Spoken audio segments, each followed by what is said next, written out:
Armed.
Monday night, they come quick, fast and furious.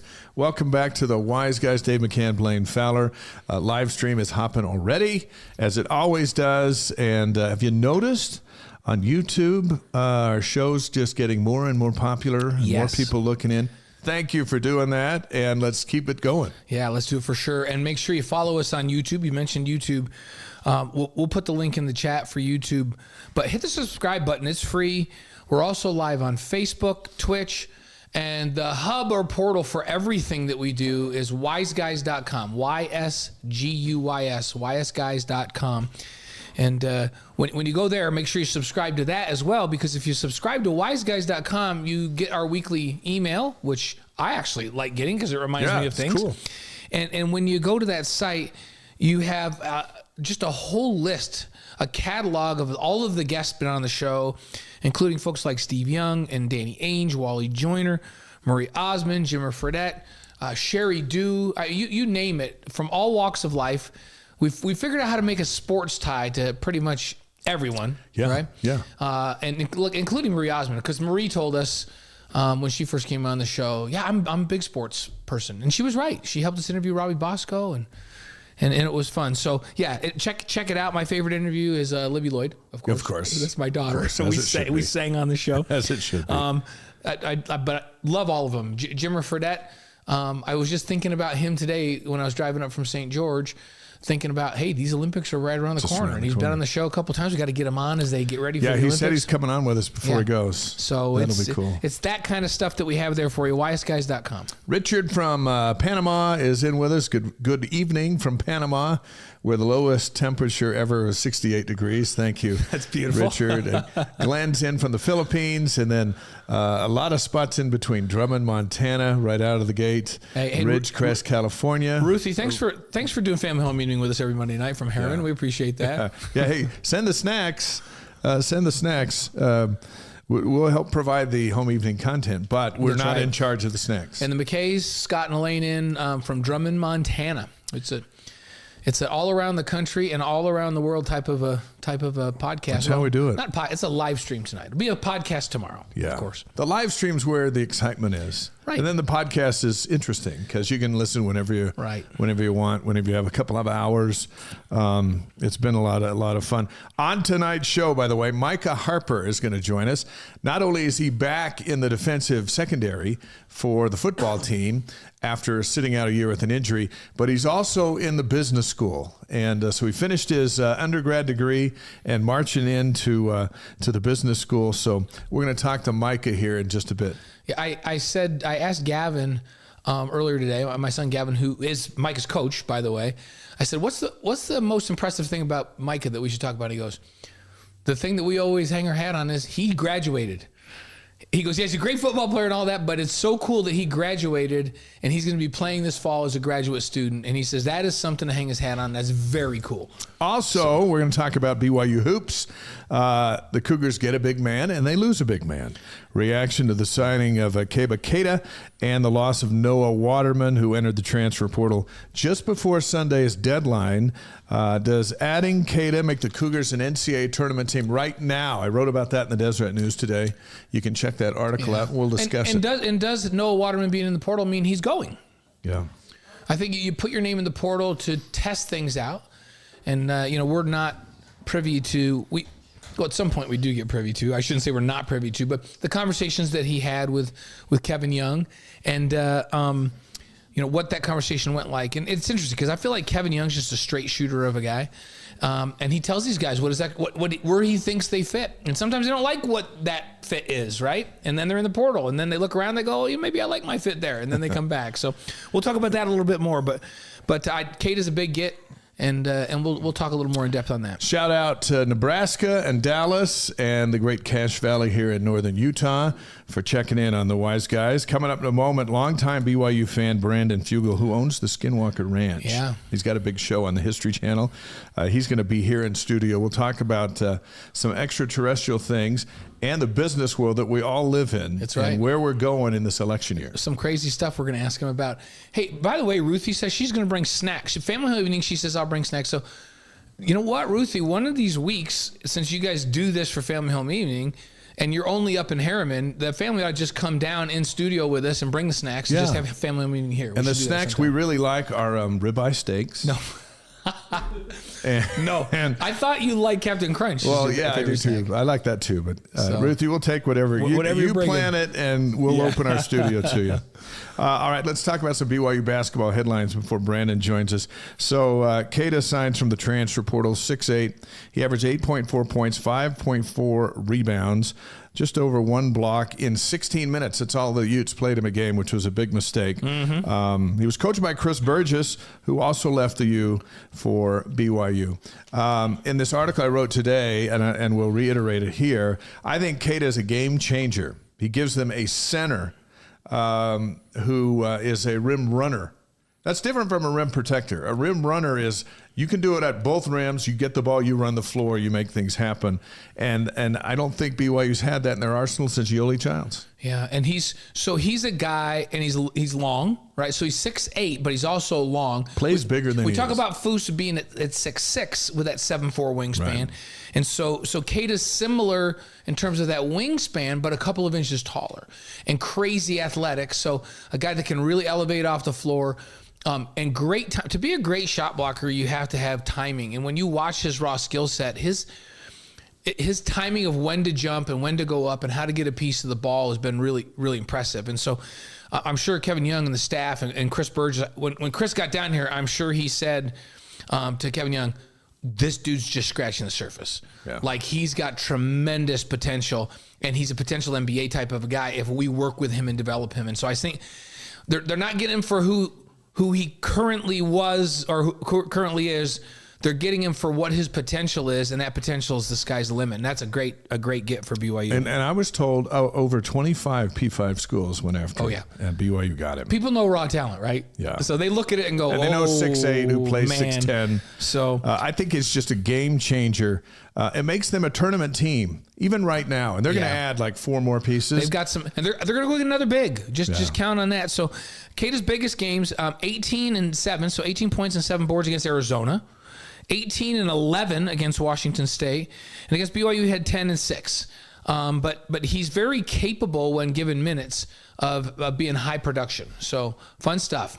Hey, by the way, Mark Actual on the live stream just said, "Whoa! If all I had to do was cook steaks to get invited to the undisclosed location, sign me up." We should do some type we got to think this through, you guys. I just threw that out there. We have to have some type of a contest where we have to get you guys creative, and then maybe once a month we have some guests here in the studio. In. Yeah, I think that would be really fun. Noah Waterman is in the transfer portal today. He averaged 9.5 points and 5.4 rebounds last season. He was so much better last season than the year before.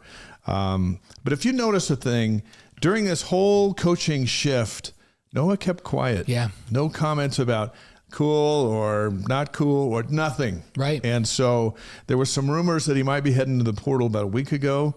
The portal closed for BYU last night. Remember, they got an extension because when a coach changes, you get 30 days to decide if you're going to stick around or not. So then he went in the portal. He might come back. I have a feeling that he's going to go. Yeah, I do too. That feeling because Kevin Young's not. He's not messing around. So he's got guys coming. And so I just think he'll go, I'm out. Well, and here's the thing. Kevin and his staff, what they do is it's more like professional basketball now than ever. That's why Kevin Young is such a good get, because it's a combination of what are these players asking for in terms of NIL now coming back? Are they worth that kind of money to us for the future that I see in my mind as a coach? How are we going to develop them? How are we going to use them? And if Kevin's going, okay, I think that this guy's a role player and he does this and this and this. He's asking how much in NIL from our group? Oh, that's probably more than we want to pay for what we want him to do. Now somebody else may go, we don't have that kind of player right now. And say BYU has a couple of those, and they go, we're willing to pay more. And so all of a sudden, it becomes like free agency in the NBA, like unlimited free agency, which doesn't exist in the NBA, right? Yeah. But that's what it is in college basketball right now. And so I'm certain that Noah Wade had talks. They talked about his role. He probably has heard through the grapevine, maybe you can get more money here or do something different there or have a bigger role there. So he's testing the market. That doesn't mean he won't come back, right? Because he may test the market and find out, oh, my value is kind of the same to everybody. But he's putting his toe in the water, and we'll see. I'm with you. And Jackson Robinson can still come back. Right. Those are still ifs. If Jackson does these preseason camps, and then the report comes back and it says, listen, you're not going to get drafted, you're probably a free agent. Well, with NIL, now it's almost a no-brainer to come back if you're not a draft pick, right? Come back, make money for sure, because an undrafted free agent in the NBA is unlikely to make it and make any money. Yeah.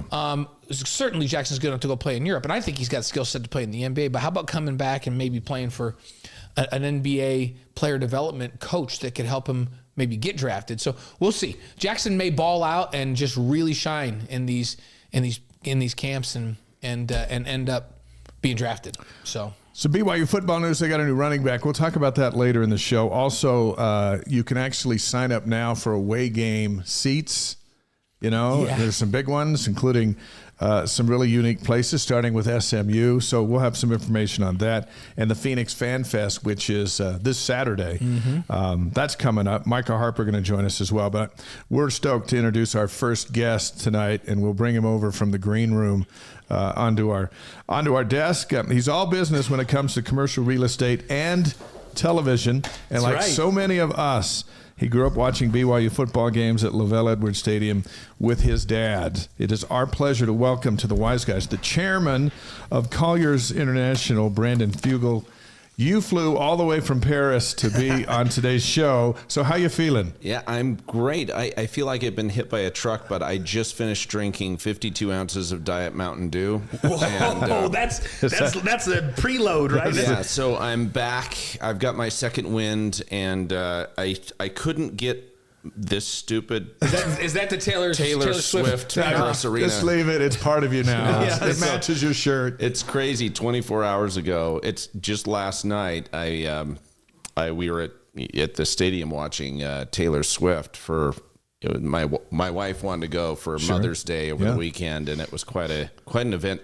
I think there were like 50,000 people in that arena, which is now being prepared today to host the Olympics next month. Yeah. And so they're putting in like pools and all sorts of things for the Olympic event. So how many shows did Taylor do there in Paris? 4, all sold out. So like 200,000 my son and his wife took the girls over, and they were there, but I think they were there 2 nights ago. Yeah. It was crazy. Half the plane going over and coming back were people going to Taylor Swift. And I'm more of a hair metal, 80s hair metal, new wave guy. You're with Dave. I mean, it's his AC/DC is like all he loves. Oh yes, See, there you go. Well, great minds think alike. This is a soulmate right here. Yeah. It's Def Leppard. So how was she? Was she good? She was fantastic. I would say she deserves every dollar that she's worth. She put on a heck of a show. It was world class. Yeah. The coordination between the lighting, special effects. I mean, they had pyrotechnics matched with the digital presentation, full live band on both sides of the stage the whole night. She played piano and guitar live for many of the songs. It was mind-blowing. I mean, and I'm not a mega fan by any stretch. I mean, again, I'm stuck back in the 80s, but I walked away with a whole new respect for her. She's just a talent, right? She's a talent. No, she's an economy. So she is a one world economy. Everywhere she goes, it is an economic development event. Including the NFL. Yeah. Yeah. Including the NFL, right? Brandon, let's not say stuck in the 80s. Let's say we choose to stay in the 80s. Yes, we preserve good taste. Our hearts are in the 80s, exactly. Right? Well, and I love that McCann was on the radio in high school at KOHS. And you were on the radio at KPGR. Yeah, KPIG. Those were our rivals. Yeah. And I have to say that we were always very jealous of Orem High School's radio station. I think you had better music. We had 1,000 watts, yeah, which made us a little, you could get superior. us a couple of spots. Yeah. And of course we had better music. We were the music directors. Yeah. But we played the kind of music that gave us dates with the girls at Timpview. And that was pretty much how we targeted our audience. That was the goal. It's a great strategy. What high school? Pleasant Grove. So we're just 10 minutes away. Yeah. I had the KPGR Colt, and we played the best. We played new wave bands, everything from Depeche Mode to Duran Duran to AC/DC, of course, a Def Leppard, Bon Jovi, Scorpions. I mean, all the good stuff. And we would on occasion, because we had live turntables, we would play. Because this was during the satanic panic of the 80s. Oh, yeah, don't play it backwards. Where they had meetings telling you that Paul McCartney's telling you this. I'm like, I can barely understand what he's singing in the first place. Exactly. So we'd play like Queen's Another One Bites the Dust backwards. Yeah. So anyways. How many of us ruin records trying to get the messages? Stupid. But So two Utah County kids being DJs back in high school, but two that both grew up with BYU as part of their lives, right? So you grew up in Utah County. It was our religion. It was my father's religion. So he did his undergrad up at the University of Utah and graduated from BYU, and he bled Cougar Blue. And I'm the oldest of four boys, so it was a boys' night to go to football or basketball, and in the last 20 plus years, he's had the most coveted seats really in the stadium. He passed away a couple of years ago, but we've carried on the tradition with my mother. Where are they at? Above on the 50-yard line, above the east portal, right there, with no one in front of you, where you just have the rail. Yeah. So you just walk right up. You sit right at the portal. Leg space. Yeah. I think they are the most primo seats in the entire stadium, and I have my father to thank for it. He loved BYU. Everything that the Y stood for and the athletics program was his biggest passion. So that's had to carry through to my brothers and I. I do have to confess, and so don't hold this against me, but I'm UVU. I went to UVU. Yeah. And I am President Astrid Tuminez, her luck charm when it comes to basketball.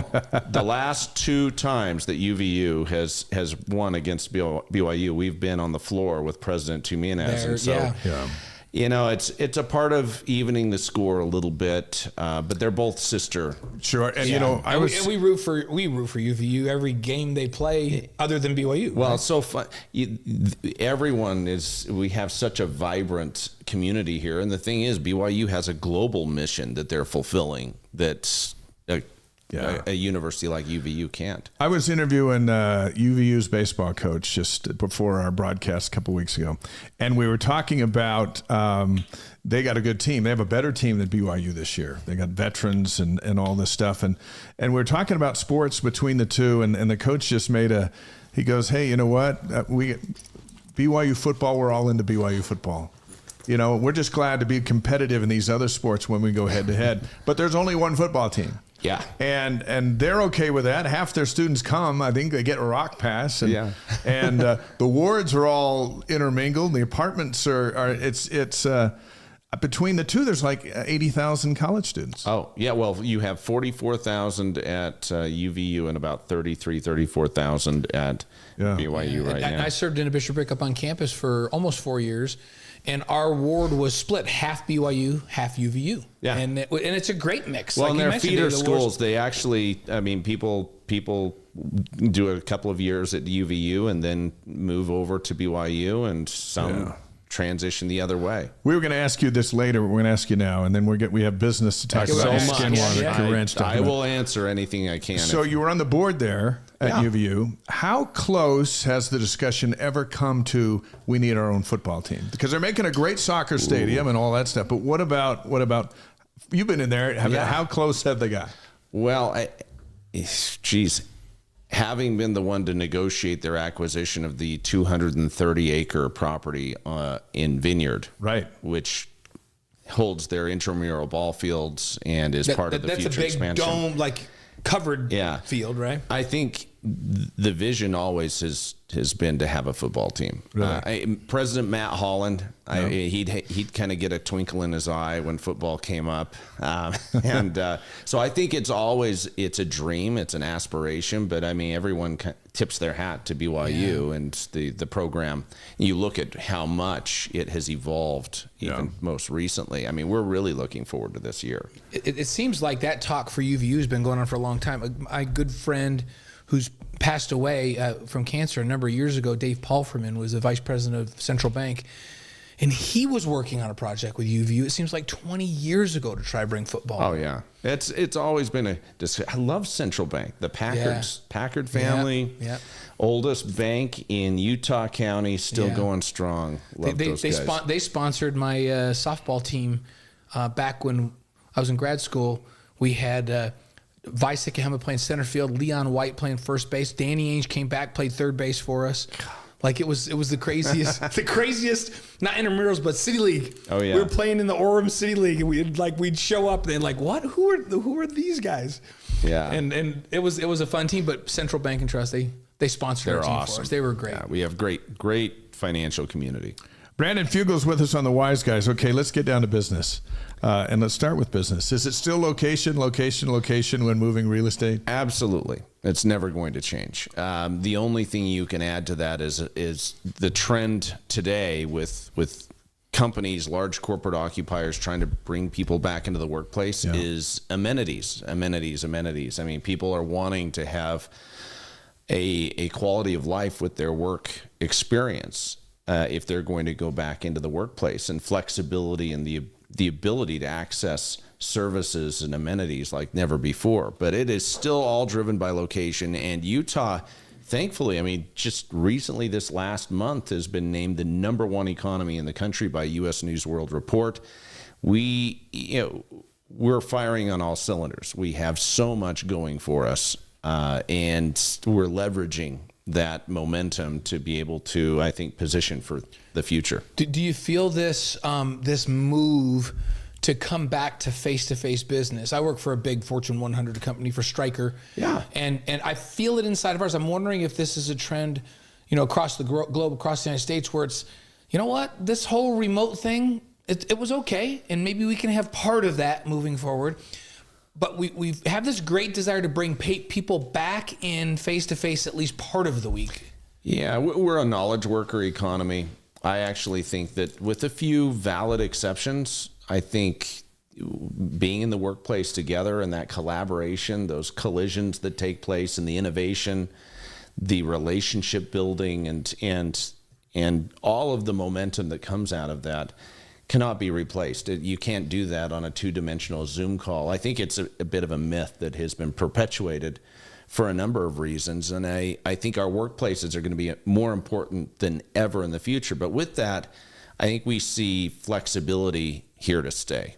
The idea of a hybrid or more flexible work, a life balance, or at least a work schedule but it is still based on production, and results, I think, will become the norm. Maybe we should have done it earlier. Didn't have to have a pandemic to open our eyes to, hey, I can be productive upstairs and at the office. Yeah, we're seeing it. Like a good friend of ours, Grant Lyons, he's got 12 of his folks in New York City. I was just talking to him the other day, and they've all been remote in New York City. And real estate's not cheap in New York City, as you know. And he just said, no, we're just acquiring office space, and we're going to have all 12 of those work in the office at least 3 days a week moving forward in New York. Yeah, well, I think it's difficult to have any real culture or accountability unless you're all together. And that's just with the few exceptions, customer service jobs and others where technology can enable someone to still perform their work. I think with those exceptions to the side, it is going to be more important than ever.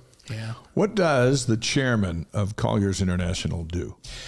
Right now I wear a couple of hats. Yeah. I mean, on one hand, I co-own and lead the largest commercial real estate enterprise in the Intermountain West. I mean, we have 4 offices in Utah. Right. We have the greatest reach and footprint. We have an office downtown Salt Lake, out in the suburbs, out in Cottonwood Heights, where our headquarters is located, our Utah County or Silicon Slopes office, and then St. George. So our coverage is vast, and I try to keep my finger on the pulse of that. But I also have a great executive team. My CEO, Lou Kramer, who is also the chairman of World Trade Center Utah, was the founding president.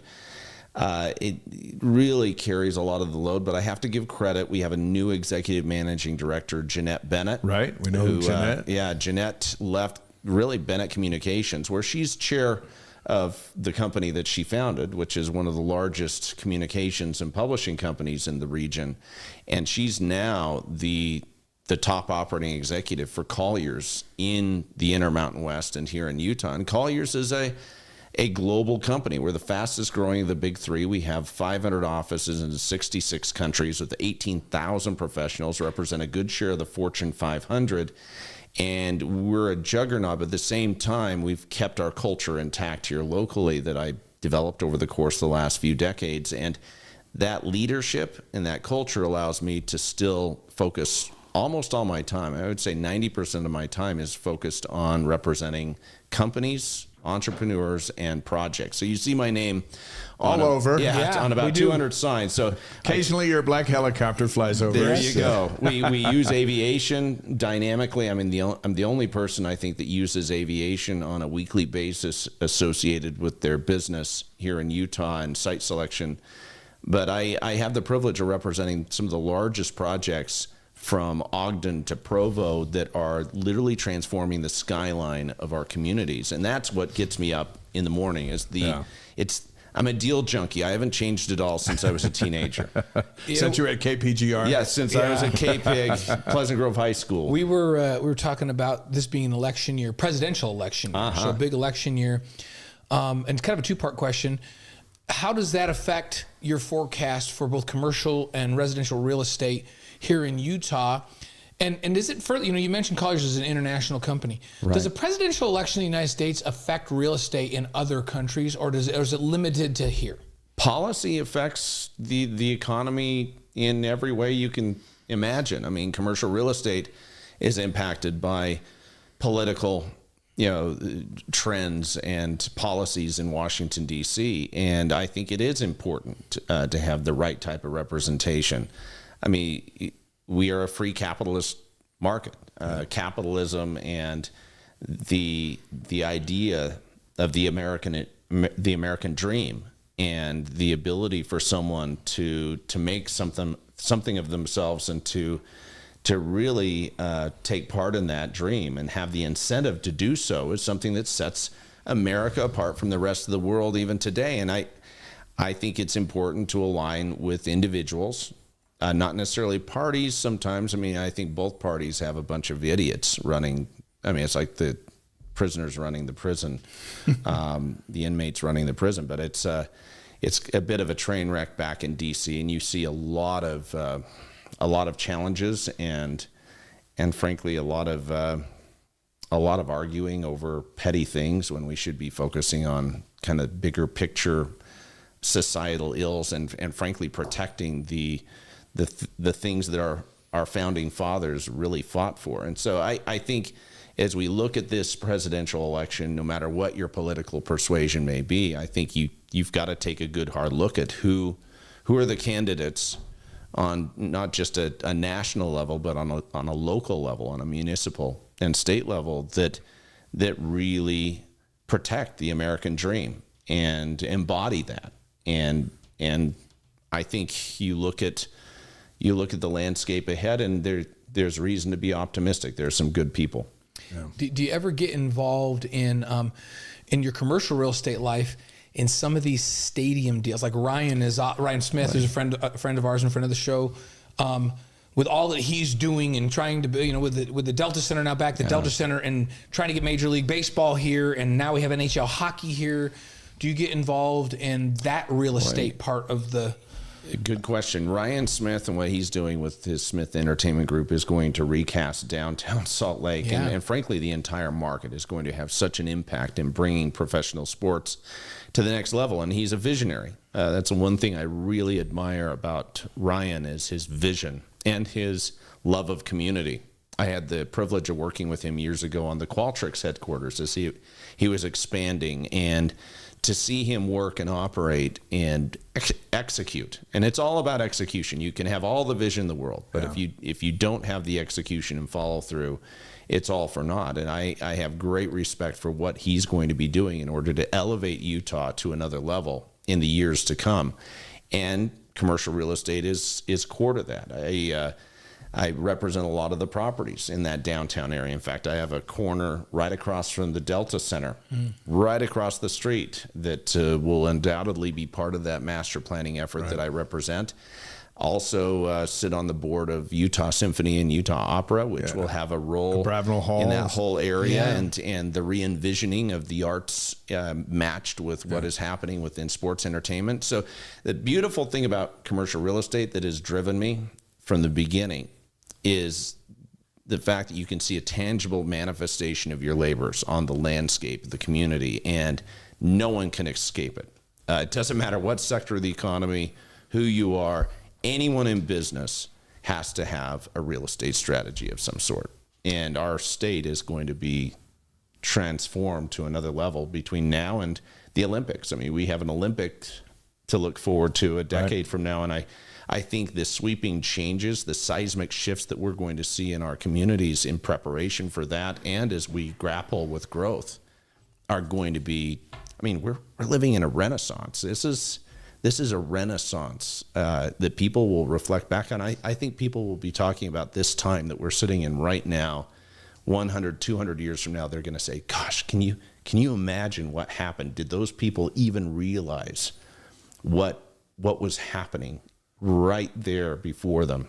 And we have a front row seat and the ability to participate. Brandon Fugal's on the Wise Guys tonight, live on YouTube, Facebook, Twitch, and ysguys.com, with our brand new podcast out tomorrow, wherever you get your podcasts. All right. 2016, you purchased the Skinwalker Ranch. Right. What is it and where is it? Wow, good question. Yes, in 2016, I acquired a 512-acre piece of property in northeastern Utah, just outside of Vernal. It's right in the heart of the Uinta Basin, from an elusive billionaire, Robert Bigelow, Bigelow Aerospace out of Las Vegas. This property had been part of a Pentagon-funded black budget program between 2008 and 2013, studying the UFO phenomena, bizarre cattle mutilations, and other strange events. And Mr. Bigelow had at least allowed some of his science team and advisors to make public, to a small degree, what had happened during those years, but was very close to the vest. Those science advisors reached out to me, and as Mr. Bigelow was buried with really joining the private space race and partnering with Elon Musk and SpaceX and Boeing and NASA to really position to be the real estate developer of space. He's bought the inflatables program from NASA years ago, and his space habitats will, I think, be replacing the International Space Station in the future, and probably be the first space habitats on the lunar and the Mars surface if he's successful. But he was open to passing the baton, and his science advisors invited me to fly down to Vegas and meet with him in his aerospace compound, which is about 500,000 square feet of enclosed space, these high bay buildings that house full-scale space stations. I mean, we're talking, you walk into these cavernous spaces in Bigelow Aerospace, and they're these full-size space stations, like it's right out of a James Bond movie. Remember Moonraker? Yeah. When we were Oh, kids? yeah. It was right out of like Drax Industries, but for real.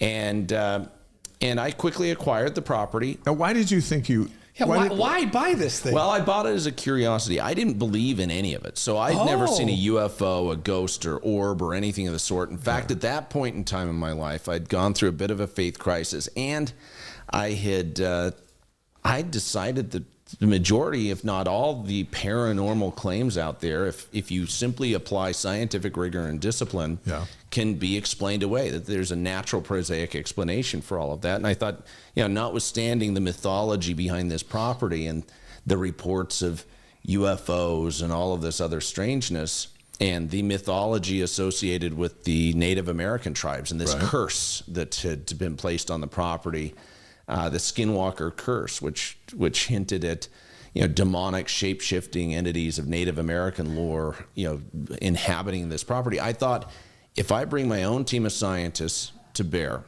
I'm going to prove that there's nothing to it, that there's nothing more to it than just a lot of ghost stories. Call it an adult scientific snipe hunt. So you bought it to disprove it? Yeah, I bought it to disprove it. At the time, I was on the board of the National Parks Council, the Boy Scouts of America. Right. I don't know if you guys know Stan Lockhart. He's just a we phenomenal. do. Yeah. Stan talked me into coming onto the board, and I thought, wow, this would be an incredible piece of property to donate to the Scouts. But first and foremost, I want to bring in my science team, and I want to analyze the property and just satisfy my own curiosity. What I did not anticipate was that I would go from being an open-minded skeptic, and 6 months after purchasing it, I would not be a believer, but an experiencer. I would shift into a position where I had seen things in broad daylight with witnesses at my side and data backing it up that have no conventional explanation. Governor Herbert was on our show, and he said that you had given him he's been to the we've flown him out in a helicopter. Hey, there's just stuff that you just can't explain off. When we brought in Governor Herbert to kick off one of our seasons, and I'm not kidding you, we flew him in with the former First Lady, with Jeanette Herbert, and while we were in the middle of the briefing with Governor Herbert, our chief scientist and principal investigator alerted everyone. This was unscripted. This was happening right before our eyes. He says, I'm registering something on the radar above this property. There's someone surveying this property. And so we all run into the command center. We've got cameras following us. And the governor, Gary's just sitting there. He's always up for an adventure. Yeah, he's a man's man. I mean, he is. He's an incredible individual. And he sat there while we pulled up the tracking system that we have. We have several avionics receiving platforms that track all of the airspace. And lo and behold, there was a Gulfstream 5 jet way up there. I think it was at 50,000 feet. And it was conducting a full kind of a grid pattern survey right above the ranch, directly over the ranch, that was very strange, and it registered to the National Science Foundation. So, of course, we're like, what is the National Science Foundation flying a Gulfstream 5, superjet above the ranch doing this really, really sophisticated survey? So our consulting physicist, Dr. Travis Taylor, has done a lot of work with NASA and the Department of Defense. He has 2 PhDs, 3 master's degrees. I mean, the guy is credentialed beyond anyone I've met with. He reaches out and he's given an explanation that we're not at liberty to really discuss, other than, Raytheon partnered with the National Science Foundation, and it's dealing with atmospheric research. And I thought, okay, Atmospheric research above a 512-acre piece of property outside of Vernal, in the middle of the Uinta Basin.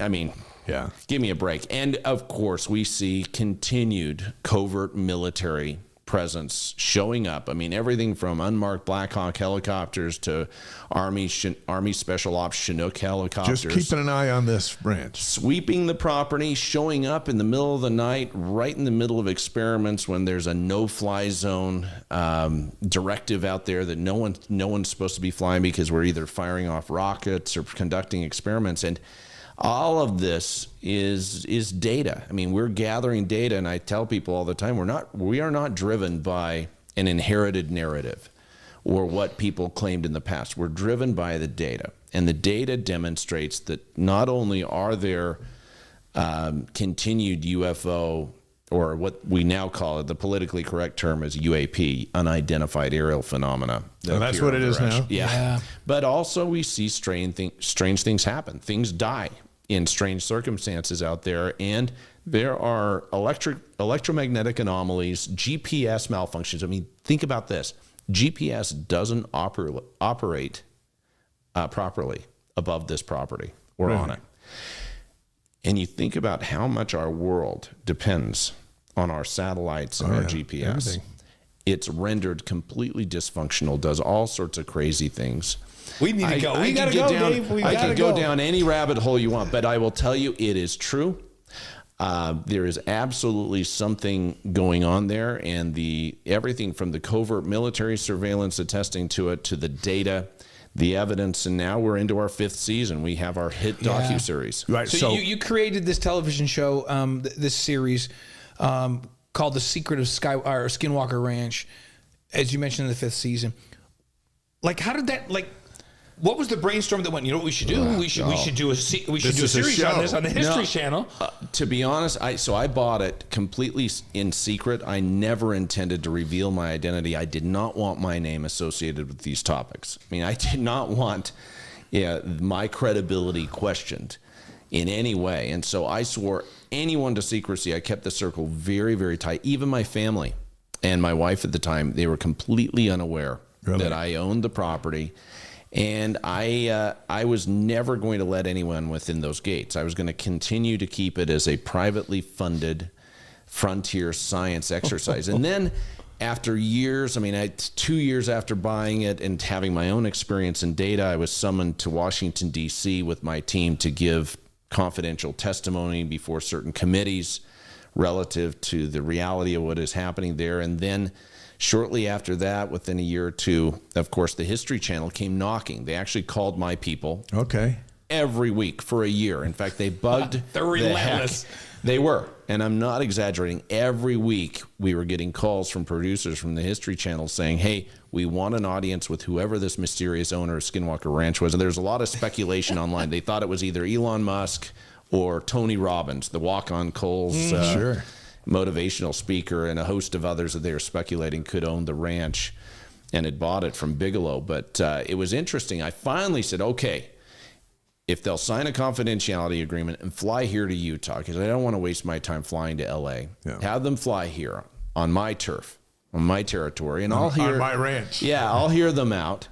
And so they flew in, and we had a meeting, and I said, look, and they gave a pretty persuasive pitch. They said, look, if what you are documenting is real, and you're saying that you've witnessed it with your own eyes, with multiple witnesses at your side that are credible, why would you not want this revealed to humanity? Why would you turn down the opportunity to bring in dozens of the finest production professionals in the business, the finest documentary film professionals to document the reality of what you're funding millions of dollars out of pocket privately for? And I said, okay, you make a good case. I said, number one condition, though, nothing can be faked, fabricated, or contrived. If we cut a deal, I have to have it in writing. I have to have a contract with you that says that nothing can be faked, and I have final cut. I've seen enough ghost hunter shows with people tripping over themselves in the dark with night vision goggles. I don't want my name associated with anything like that. Second, you've got to use my team. There's no casting call, no Hollywood casting call. You're going to use my team. None of them have been on television. In fact, my head of security, who we affectionately refer to as Dragon, who was my old mission companion. In fact, he was my trainer in Hawaii when I served a mission. Is Dragon a great big guy, though? He's not the big redhead guy, Caleb, who's like part-time law enforcement. Yeah. He's the guy who has... He's the guy who always has a scowl on his face. He looks like Grumpy Cat. He's like the human embodiment of Grumpy Cat. Always looks pissed off. But he's an expert marksman. He loves the outdoors, and he's a licensed security professional. I mean, these guys have been by my side for decades. Yeah. And I said, you've got to use them. We're not going to bring in any strangers. I want to maintain the integrity of it. And I wanted my identity to be kept secret. I said, I don't want to have my identity as part of this show. I don't want to have to come forward. And the guy questioned that. The producer said, well, if you want people to believe in the reality of this and you know it's real, why wouldn't you put your name behind it? Because I told him, I believe that this is the greatest science project of our time. Yeah, this really is. And could very well help answer those age-old questions. Where did we come from? Where are we going? Yeah. What is our place in the universe? Are we alone in the universe? What is the nature of our reality? And he really called me out on it and said, why wouldn't you want to have your identity? He called you out, you got to step up. And he Jedi mind tricked me into doing it. And the rest is Jedi history. mind trick. Yeah. I love that. Yeah. Brandon Fugal's with us. He's got a ranch, the Skinwalker Ranch, and it's a series on the History Channel, very popular in their fifth season. So we got 2 more questions with you. Micah Harper is going to join us in just a couple of minutes. And we've got 5 questions to hit with you. But what was give us an event or an occurrence out there that turned you from a skeptic to a believer in the abnormalities of the Skinwalker Ranch? Can you give us an account of something? Absolutely. My whole world changed. I went from an open-minded skeptic, and I zoomed right past believer to an experiencer on October 14th, 2016 at 4:00 p.m. in the afternoon. I'd been hosting a group that was really led by a former physician with Area 51. He was a consulting physician that had worked for decades out at Area 51. And the number one thing he wanted to do in his life was to visit Skinwalker Ranch. And he had been denied access from Mr. Bigelow, my predecessor. Well, he'd reached out to one of my science advisors that he had a relationship with. And my science advisor said, sure, I'll facilitate a discussion. And I granted it. I said, why not? I'd love to meet this guy. But when he flew in with 2 security professionals that were at his side, that were there to supposedly make sure that everything went okay.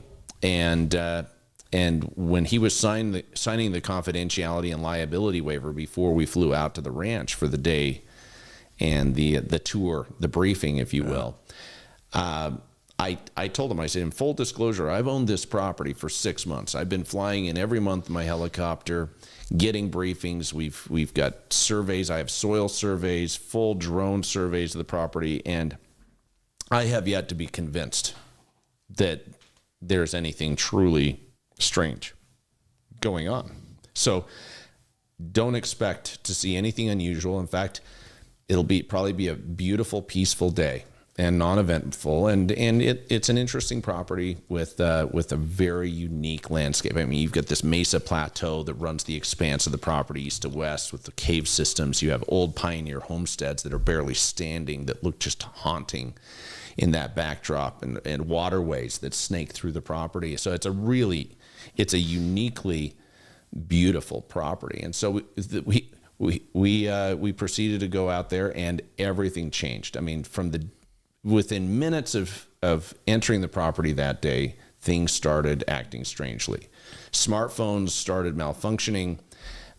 In fact, my phone, along with others, were drained from like 80% to 0 within a matter of minutes. Within a matter of minutes. Whoa. We had one of the security professionals that accompanied this guy, this doctor, was a 6'6", built like a tank guy. Pretty tough. And he was rendered catatonic for 10 minutes. And so he had an acute medical episode. And then as we were going back to the security trailer to retrieve our smartphones that had been in chargers to try to get them charged back up. As I was driving this Polaris Ranger, this open air Polaris Ranger, at the base of the, on this dirt road that runs the expanse of the property at the base of the plateau. And someone in the back started yelling, "Stop the vehicle, stop the vehicle." I looked back and it was the other security professional that flew out from Vegas for the day. So I bring it to an abrupt stop. There's dust everywhere. And I look where he's waving his hand. It's right up ahead. And sure enough, in broad daylight, right ahead of us, hovering right above the mesa, was about a 40, 50 foot long silver grayish disc. And it was just sitting there. It looked like a video game. It was surreal. Yeah. And within seconds, it changed position in the blink of an eye, like shifted position by 50 some odd feet or so.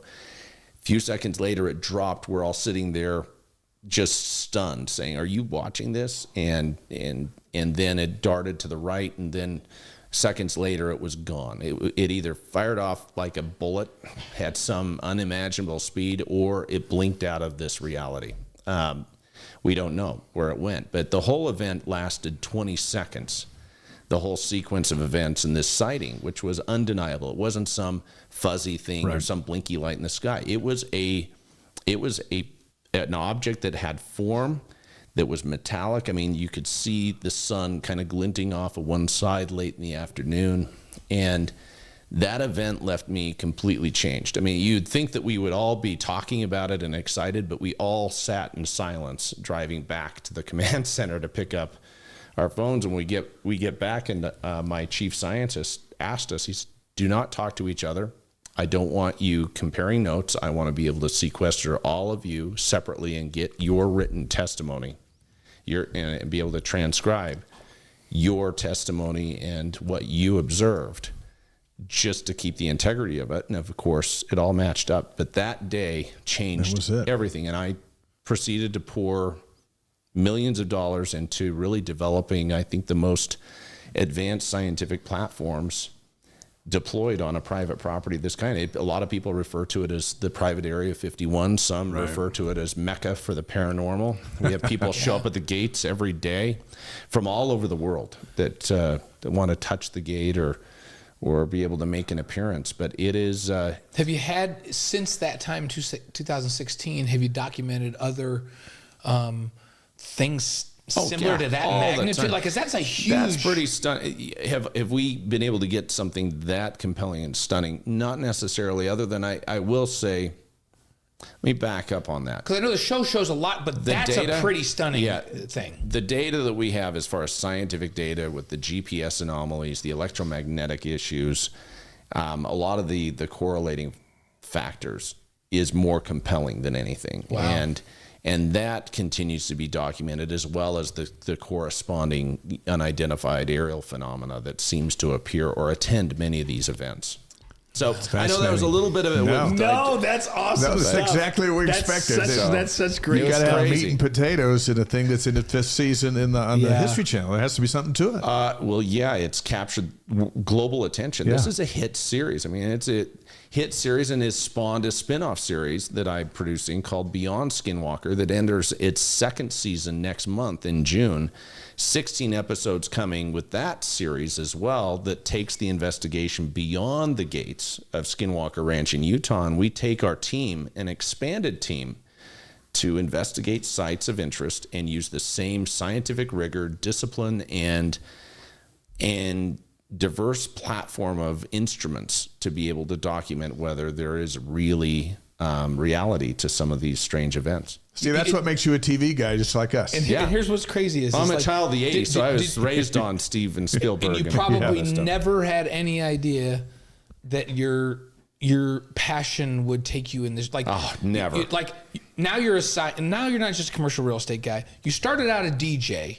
Sure. And go into commercial real estate. I had rock bands in high school. Now all of a sudden you're a scientist, you're a producer, you're a television icon. It's like, did you ever imagine that your life would go in this direction? No, it's a bit, I have to tell you, I have to work on it every day as far as trying not to to lose my mind and perspective, because it's I'll fly out in the helicopter to be briefed on something strange that happens, and literally 2 hours later, I've got to be showing an office building in Draper or attending a meeting with the governor or meeting site selectors or CEOs. And it's a little bit of it can be a little bit jarring moving from one reality to another, and having to still operate in a world that, no one really cares. I mean, bills have to be paid, and something's got to fund the passion. Yeah, right? Yeah. Market domination funds the passion. Somebody gives you a proposal on a building, and you're just like,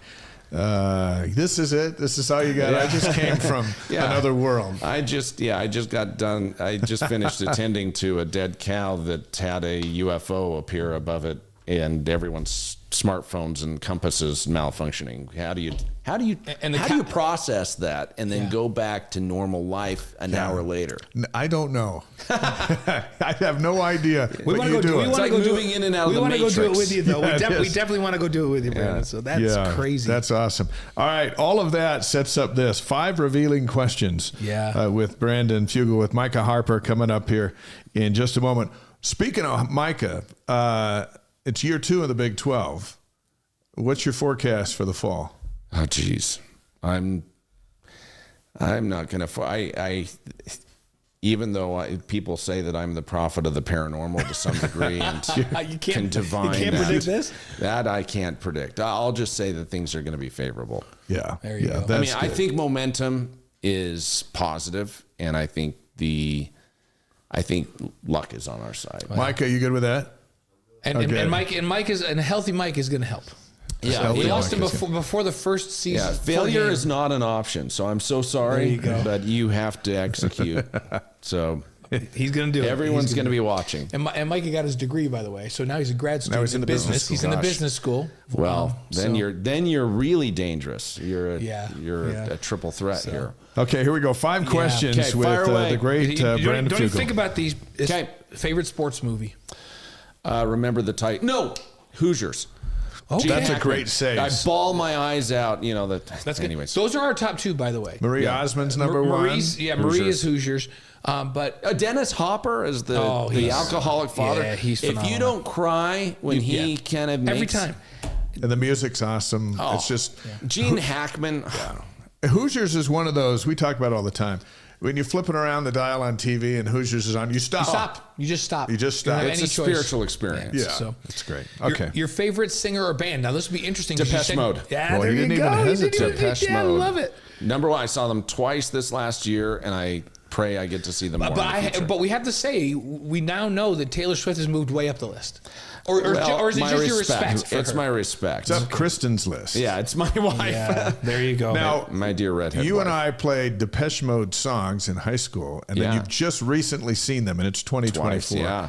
Have they held up? Have they held up? Absolutely. In fact, I would say this was the strongest showing I've seen since high school. Really? Oh, Dave Gahan, Martin Gore brought it in spades. And we saw them in Vegas and also in LA, and they're can still bring better it. than ever. That's awesome. Right. Now, this next question is very important. This is how we kind of judge people. So, it's got nothing to do with Skinwalker. Yeah, all right, bring it. Favorite breakfast cereal?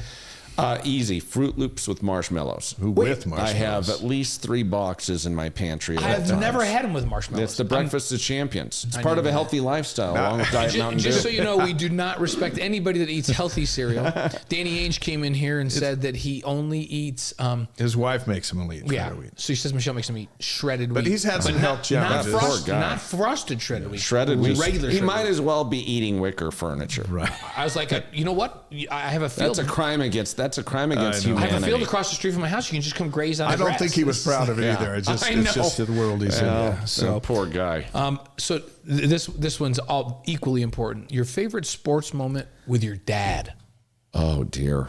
Because you talked to us about how that was part of your growing up. Your dad and the boys watching. I'd say he passed away 2.5 years ago unexpectedly. He was going in for a routine heart valve surgery, and we thought no big deal. Doctor said he'd be out and probably back to full activity within 30 to 60 days, and then went into a death spiral, and that's a whole other story. But we went to a game together in the past, not too long. I think it was the previous year. And just to see his excitement and his love, I can't even remember who won. It didn't even matter. All that mattered is that we were there together as father and sons, and it was the most manly gathering of kind of a father-son activity, and to rally around BYU. Yeah, that probably had nachos. Some Cokes, Cougar tails, yeah, all the things. That's awesome. Those moments, and we've each lost a parent, and everyone does and will. Those moments are what make you hopeful for the reunions in the next life. Yeah, absolutely, and I have zero doubt. 10 years ago, I didn't know what to think, but I'd say the experiences I've had, and I've gone through a transformational, personal kind of evolution, in part by what I've seen and witnessed with my own eyes. And I can't deny it. I mean, the people call it the spirit world. It's just another dimensional reality. If you believe in life after death, or that our consciousness continues on, congratulations, you believe in multidimensional or interdimensional physics, and it's just as real and right here. And life is eternal. The existence is eternal. And somehow Marvel tapped into that to make like 50 movies. They're all ripping it off. I know. Okay, this one's a kind of fun one. Favorite song you played back in the day when you were at KBGR? The rival to Dave's channel over at Orem. Favorite song? I remember it was Sweet Dreams Eurythmics. It was a powerful Sweet song. dreams are made of these. Yeah, that was like a Who am awesome song. Mine was Bad by U2. Oh, yeah. Because it was just the time. The band was hot, and the song was like 7 minutes long, which was great. Oh, yeah. And, like at rock stations, it would be Stairway to Heaven because it's 7.5 minutes, or Slow Dances at the high school, whatever it was. But that one we played a lot, and that was right about that time when they became part of our lives.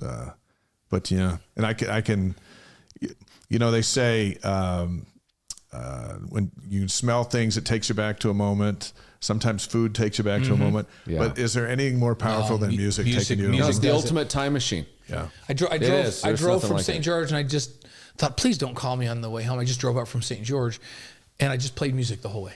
Yeah. And old school stuff. Yeah. The whole way home. And takes you back. And every song brings back a memory. Yeah. There's nothing like it. Nothing like there was a bonus question. Ready? So we have a bonus question for you. Your favorite Taylor Swift song from the concert you just went to in Paris with Kristen? You know what? I have no clue.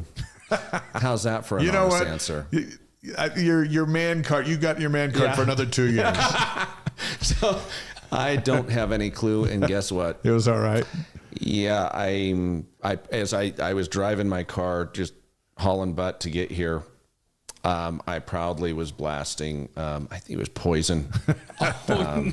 And you're welcome on this show anytime. That's awesome. Hey, where can folks go to get more information on your History Channel series, both of them? I'm easy to track. You can track me on X, or formerly Twitter, at Brandon Fugal. That is at BRANDON FUGAL. I'm also on Instagram, same deal, Brandon Fugal. Verified on that as well. LinkedIn, if you're business, you want to be connected with business and the economy, I'm very active on LinkedIn as well. I think Facebook's a bit of a train wreck, so I don't really care about it as much these days. Okay. But I'm easy to track on all of those mediums. I post typically every day something. And we do have a Skinwalker Ranch website, and that is www.skinwalker-ranch.com. That is skinwalker-ranch.com. And guess what? If you're interested in being an insider, you have the ability to tap into a 24-hour live stream view of the ranch. We have cameras set just up to see what's going on. And guess what? People catch strange things all the time. That's wild. And it's mind-blowing. That's fun. Fascinating to have you on. So I'm not going to say what car you're driving, but do you drive fast in that car? I do. It's a when Ferrari. When you're listening to that old music, do you drive fast in that car? That's a 488. It's a silver 488 Spider, the Ferrari. And you can't drive slow in it. No, it's like and listening to rock music. It's a sacrilege to drive that car slow. So my wife, I drove my wife's pansy car. behavior. I traded my SUV with my wife because she's in St. George. We just had a new grandson, and she has her bike down there, so she needs my SUV to bring home. I'm like, I'll drive your car home. So, and her car's a fast car. So I'm listening to music, and there's a clump of cars like, I need to get by these guys. And I pull out, and I'm just going, and I'm singing. I looked at it, I'm like, I'm going 112 miles an hour. It's not like hard. that is not good. So she doesn't have that, but well, she does have. I'm looking forward. Within a minute, I'll be top down in the Ferrari with "Home Sweet Home" by Motley Crue. Oh, I love it. She has a nice little Porsche that she drives. That she's let me drive home. Listen, today, we're all friends now. Yeah, we're part of the circle. We're friends now. We should hang out. Yeah, and we find you fascinating. So thank you so much. Look forward to getting together again Thanks anytime. so much. I'm privileged to be here, and keep up the great work. Awesome. Yeah, we're loving it. And football season will be here before you know it. Yes, no mercy. Sweep the leg, guys. Sweep I hope the it- leg. Sweep the Karate Kid reference. I love it. Words to live All by. right. Brandon, thank Bless you. you. Thanks so much, Brandon. Brandon Fugal with us on the Wise Guys. Fascinating interview. It was out of this world type of an interview, Yes. and we'll have it on Facebook and YouTube and Twitch and all that stuff long after this too. Very, very cool things. Yeah, great stuff. there. So Hey, we got one of our and we've had some really unique guests. I'm going to put Brandon right up there as one of our most unique that we've ever had on the show, and really fun. Got some fun ones coming up next week. Mark Comer from the Royal Bull Collective. We're going to have him All over explain what's NIL. new with that. Yeah, all over NIL. And then Jake Retzliff's coming on next week. The quarterback. Yeah. So, and Jake's, we love Jake. He's really fun, and he's really dynamic. You'll love getting to know Jake a little bit more. Cody Epps going to be with us in a couple of weeks, and we've got a whole slew of guests. It's Yeah, going to be an yeah. awesome summer. Yep, great summer. Hey, will you model our defense drinks for a moment? We'll bring in our next guest. What you need to know is, this was this. So. Okay, hang on. DJ's got to come back. Yeah. And, But and show they this. can see it. So, but we'll All do right. a little bit of a close up. But I already drank my whole. So, DJ, can you give a little close up of this, brother? Thank you, DJ. So defense drinks. This one is the collagen electrolyte hydration one that I always drink during the show. Dave's got a pre-workout drink that's non-caffeinated, but it'll give you a boost when you're going to go work out. But usually I mix it up. This is my Tiger's Blood. It's good. I already mixed it up and drank it, and now I'm working on another bottle of water. Defense Drinks is a drink that does more. I'm reading this officially now. In addition to hydration or pre-workout, it helps strengthen your joints. DJ, we're supposed to have that on our modeling shot of Blaine. Yes. Holding that up. There you are. There we go. This is our supermodel, There we go. Blaine Fowler. In addition to hydration or pre-workout, it helps strengthen your joints, reduces soreness, and is sweetened with allulose, so it won't spike your blood sugar or disturb your insulin levels. Low glycemic. Save 10% on your order at defensedrinks.com using the promo code WISEGUYS. Now let's bring in our next guest. Yes. A young man with new appreciation for good health. After missing all of last season with an injury, he's back and ready to resume his role in the defensive secondary. It is our pleasure to welcome to the Wise Guys, Micah Harper. And there he is, getting into the hot seat, getting his headset on. And we've been waiting a long time to have you here. Yes, sir. Thanks for coming. Thank you. I'm glad to be here. Hey, what did you think of that Brandon Fugal? How about those stories? That was pretty awesome. I've always heard stories about Skinwalker Ranch, and I got to hear the stories right He now. owns it. He owns He's it. the man. He owns it. When you He's watch the guy. History Channel, you see him, and he produces those shows, and he's a huge BYU fan. And a big business guy around here, but That'd be fun. yeah, that's I wonder Skinwalker if Ranch Brandon stuff. would do a little team builder and take the safeties in the corners with Gavin and Gennaro and go out to Skinwalker Ranch. That'd be a fun we're gonna have to activity. do that. I'm down. That would be something else. That would be fun. All right, you're back. Practice. You're getting ready for the first season in the Big 12. This is last August. Everything's a go, and let's pick up your story right there. Something happens, and then we don't see you on the field all season. You got injured at practice. Walk us through what happened that's kept you out until we see you against Southern Illinois on August 31st.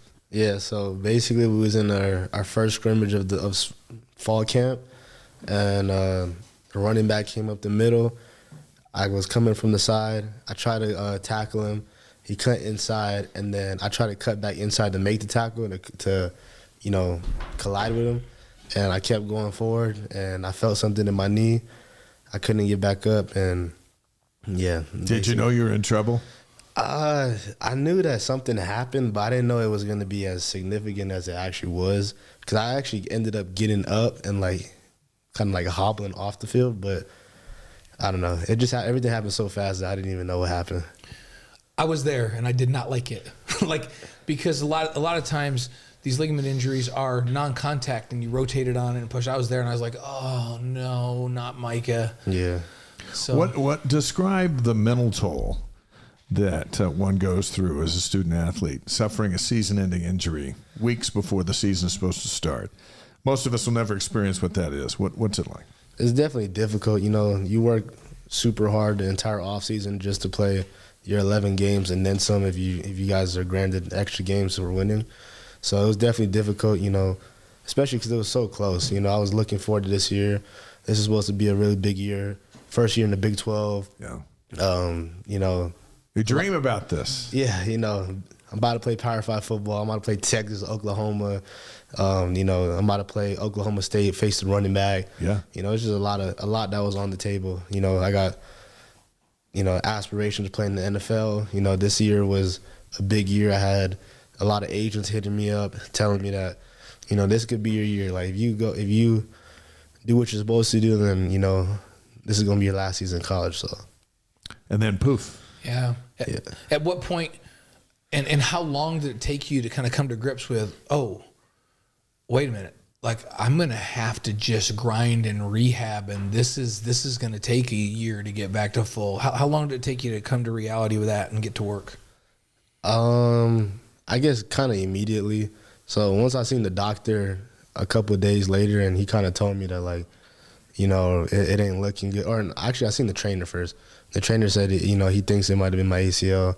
And then I was like, I kind of was already preparing my mind for the worst.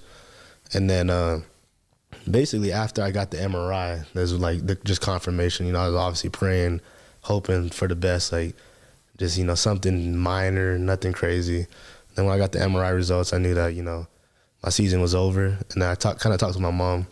Obviously, I was sad about it. Yeah. And she kind of told me, just like the first time, put a timestamp of how long you're going to be sad, how long you're going to be down, and then change your mindset and, get better.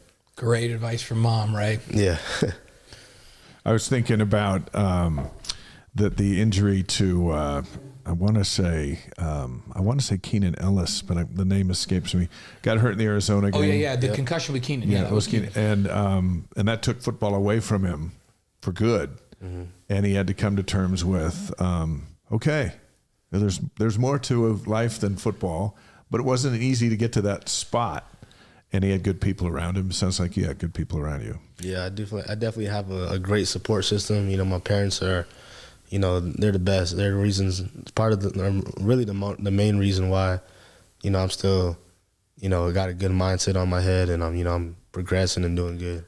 And ACL injuries, the good news is, in the techniques that they use today for surgery and the rehab, people come back 100% from ACLs and play.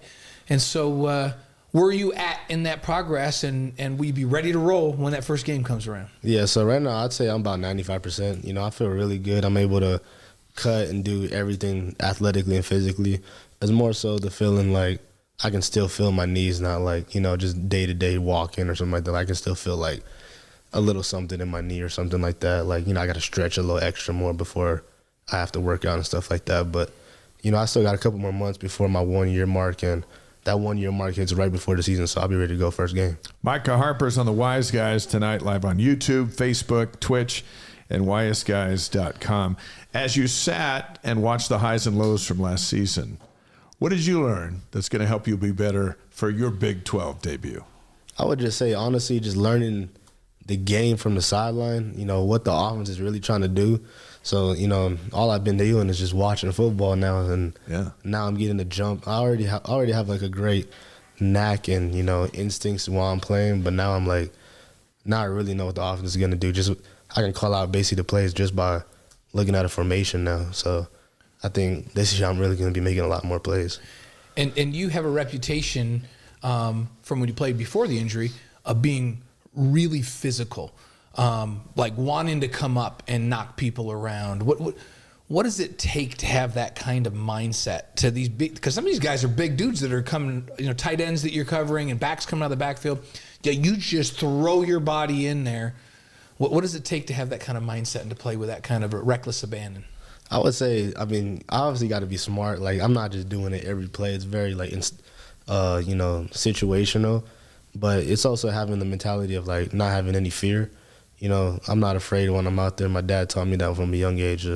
Don't fear no man, only fear God. And, when I'm out there on the field, you can't be playing scared because it's like my dad always explained football as like a safari out there. You got all kinds of animals. You got your rhinoceroses, you got your giraffes out there. You got was it a bedtime story? Is that how it is? No, it was more just like, like I was in high school, or not even high school, but, just growing up, I always played baseball and I played football. I'm a really good baseball player. Like, I'm actually a better baseball player than I'm a football player, but I just love football more. Like, just being faster and, the physicality and all of that kind of stuff. And he kind of just told me, like, if this is what you really want to do, then let's do it. But, it's a physical game. It's a dangerous game, and, you can't be afraid out here. What's Ollie Gordon, Oklahoma State's running back, led the nation last year? He's come back. Was he a rhinoceros? Is he a gazelle? T-Rex? He might be a rhinoceros. Tyler Algiers definitely a rhinoceros. Yeah, right? He's a rhino. Well, he's coming to Lavelle Edwards Stadium, so you do get a shot at Oklahoma State's running back that you missed out on last year. You get round 2. What will this defense be like in the second year under Jay Hill, and what he visualizes for the 11 out on the field? What's gonna describe you guys? I would say exciting. It's year 1. We didn't know what to expect. New staff with Jay Hill, trusting him, learning his system. Learning seeing what the Big 12 has to offer, what kind of athletes they have out there. And now that it's the second year, everybody has been in the system for an entire year. We're just going to go out there and just ball, especially also just like being in the filming with Jay Hill, just learning what he knows. And, we definitely stepped up on the field now and, in the classroom as well. Signing some big guys. Yep. And the portal is always in play in college sports, for better and for sometimes for not. But you should be bigger up front, which will help you guys in the back. Yeah. And that's probably the thing that we noticed the most in year 1 of the Big 12 was once a couple of those guys got hurt and the team started running the ball through that front group. The size up front and the physicality of this league, like even the teams that weren't great, like we're watching West Virginia and Iowa State was really, really good, but we're going, whoa, these teams are really physical up front. Mm-hmm. Seems like we did some good things in the offseason to get depth up there to help. So is that yes? You concur? Yeah, Yeah. On the field, significant developments, but off the field in your life, like I was talking to Coach Fowler before I left, and I said, "What's the most impressive thing about Micah right now?" And he goes, "Well, you already know all about, but he just graduated, which is a big deal." Mm-hmm. How important was that to you to get that degree? And now you're in business school, in the Marriott School of Business. That's pretty cool. Mm-hmm. So, my degree was very important to me. Yeah. My dad always, made it known to me as a young kid that, you're going to follow my footsteps. You're going to go to college. You're going to pay for your college own by getting a football scholarship. But before you leave, before you end up going to the NFL, you're going to get your college degree. Said, don't be a statistic. Be a football player, go to college, and not get your degree. So, and now, how about an MBA? Yeah, so that all happened because of the fact that, I was actually originally supposed to graduate. I was trying to graduate even earlier in December. So I was taking extra classes, and I was going to take like a 15-credit load in the fall while playing the last season, and then hopefully 15 credits while playing? Yeah, so I was going to be locked during the season. But I work better that way. Like I told my like counselors, like put the hard classes in the fall because that's when I'm more focused. I'm thinking about school, I'm thinking about football. And then when the season's over, that's when I'm like, I don't even. Now I need a break. Yeah, I need a break. I'm not as locked in. So when you're grinding, you just want to go grind all in school and in football. Right. Yeah. So that's how I work. So I was gonna graduate in December, but once I tore my ACL, I was like, there's no need to take all these classes right now, and I can barely walk. So I was like, right, I might as well just graduate, in the spring, and then try to get into grad school since I have to be here for another year anyways. So that's how that all happened. Never heard anyone complain that they have an MBA from BYU. Yeah. Ever. So that's something now that's in your grasp, and it's great to see you tackling it. BYU safety Micah Harper on the Wise Guys tonight. Cougars open the season Saturday, August 31st at LaVell Edwards Stadium. We're going to have some fun with you here for a couple of minutes. But before we do, what impact has the Royal Blue Collective had on your BYU experience, and how important is that in the overall scheme of the program for helping kids? It's awesome. I mean, the Royal Blue Collective gives us a platform to not only, earn ourselves a little more income every month, but, just learn more stuff through the business aspect. We're partnered up with a mentor that's supposed to teach us, how to be successful like how they are. And, if you take advantage of those opportunities, then you know that you'll be set for life when, football's over. And that's different. We've discovered as we've had a bunch of your teammates on, that's very different than what they're hearing other programs around the country are doing. There's like, hey, here's some money, but they're not taking care of people and networking for the rest of their lives. Right. How important is that for you to have that network for the rest of your life? It's very important. I mean, at the end of the day, when football is going to come to an end sooner or later, whether it's you're playing down in the league or you don't get the opportunity to play in the league, and everyone's going to need a job at the end of the day. And if you can get partnered and learn from the best, then why not? Why not? That's a great philosophy. All right, let's play a game. Yeah. We're going to ask a question, and then you let us know which player on the team best fits the role. Okay.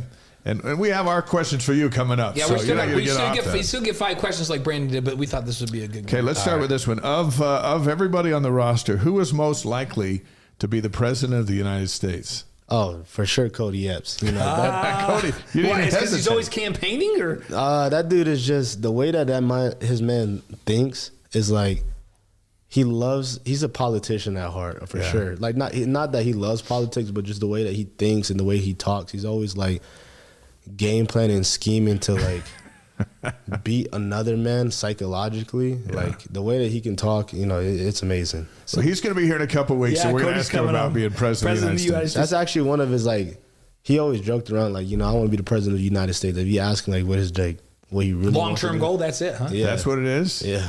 That's awesome. But like he actually can get it done. He has the face. He knows how to talk to people. He knows how to relate to, his fans and everything. Like he definitely could be. Awesome. Okay, who's the most likely to be a pharmaceutical sales rep when they're retired from football? Maybe Matthias Dunn or like Tanner Wall or something like that. How come? I don't know. I feel like those guys are just like, they really know their stuff and their knowledge, and I feel like they can be in that field. I can see them in their field just a technical field, and they can do that. Yeah, I get it. Both those guys, great choice. Who is most likely to play multiple seasons in the NFL on that roster today? Multiple seasons. Hmm.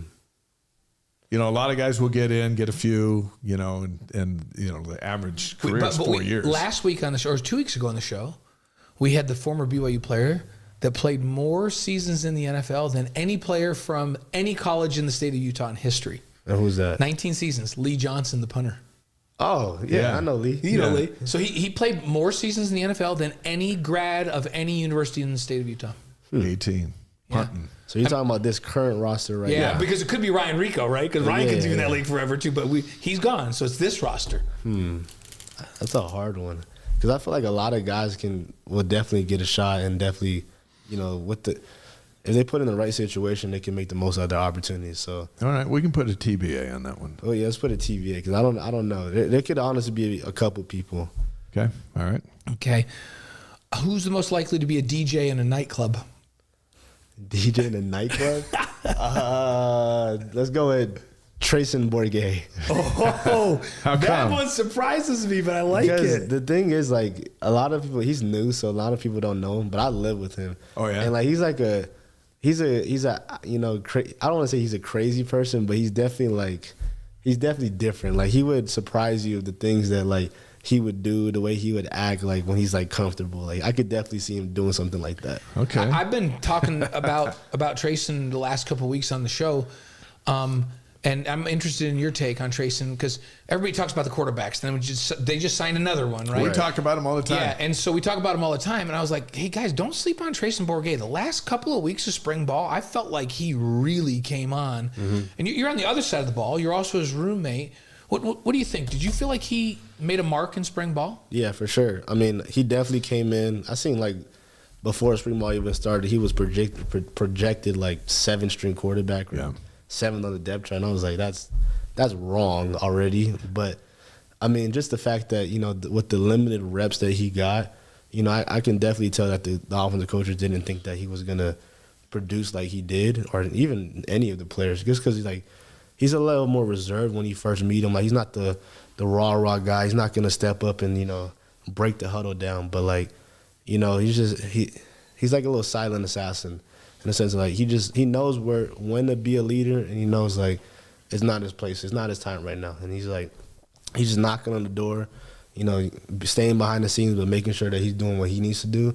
And you know, he showed in spring ball, he showed everybody that, you know, I can make the plays, I can run the ball, I can make the throws necessary, you know, I can compete for the starting job. All right, Yeah. interesting. I was maybe one of my biggest surprises of spring ball was Tracon, how well he played. Yep. So. All right, a couple more. Who's most likely to be a school teacher?